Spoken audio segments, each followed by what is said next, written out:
Assalamualaikum warahmatullahi wabarakatuh. Perkenalkan, nama saya Siti Ajara dengan NIM P17336125496. Di sini saya akan mempresentasikan analisis diabetes mellitus menggunakan teori Heart Belief Model atau HBM. Heart Belief Model adalah teori yang berkembang sejak tahun 1950-an yang menyatakan bahwa individu akan melakukan tindakan kesehatan jika mereka merasa berisiko terkena penyakit, memahami bahwa penyakit tersebut serius, serta percaya bahwa tindakan yang dilakukan dapat memberikan manfaat. Model ini sering digunakan dalam promosi kesehatan karena dapat menjelaskan hubungan antara cara berpikir seseorang dengan perilaku kesehatannya. Kerentanan yang dirasakan menggambarkan sejauh mana seseorang merasa dirinya berisiko terkena sesuatu penyakit. Pada kasus diabetes mellitus, individu yang memiliki riwayat keluarga diabetes atau pola hidup yang tidak sehat biasanya merasa lebih rentan dibandingkan individu yang merasa tubuhnya masih kuat.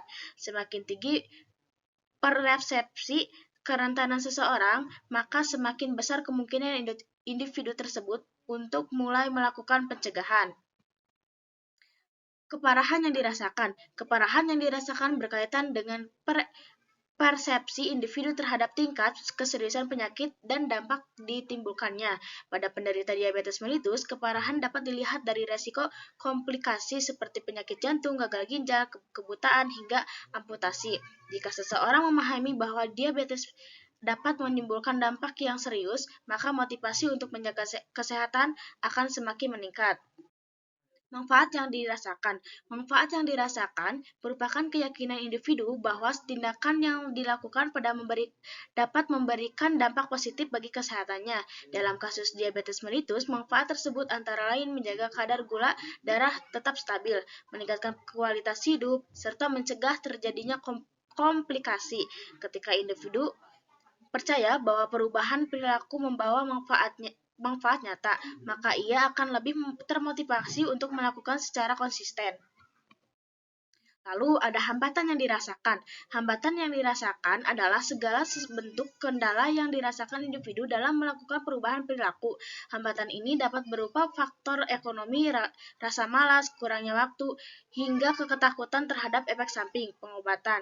Pada penderita diabetes mellitus, hambatan sering muncul dalam bentuk sulitnya mengatur pola makan, biaya pengobatan, serta kurangnya dukungan dari lingkungan sekitar. Lalu ada isyarat untuk bertindak. Isyarat untuk bertindak merupakan faktor pemicu yang mendorong seseorang untuk mulai melakukan tindakan kesehatan.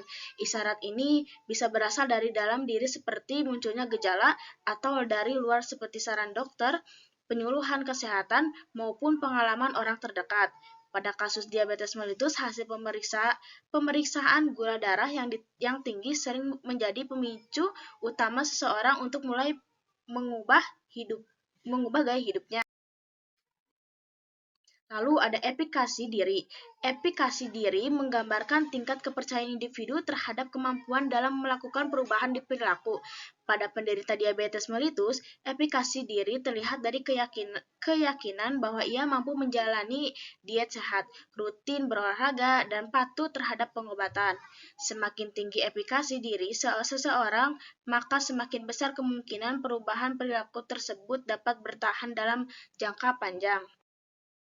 Kesimpulannya adalah berdasarkan Heart Belief Model berubah perilaku pada penderita diabetes mellitus dipengaruhi oleh persepsi individu terhadap resiko, tingkat keparahan penyakit, manfaat tindakan, hambatan yang dihadapi, adanya pemicu, serta kepercayaan diri. Oleh karena itu, keberhasilan pengolahan diabetes mellitus tidak hanya bergantung pada pengobatan, tetapi juga pada cara individu memandang penyakit dari dirinya sendiri. Sekian presentasi dari saya. Terima kasih. Wabillahi taufiq walhidayah. Wassalamualaikum warahmatullahi wabarakatuh.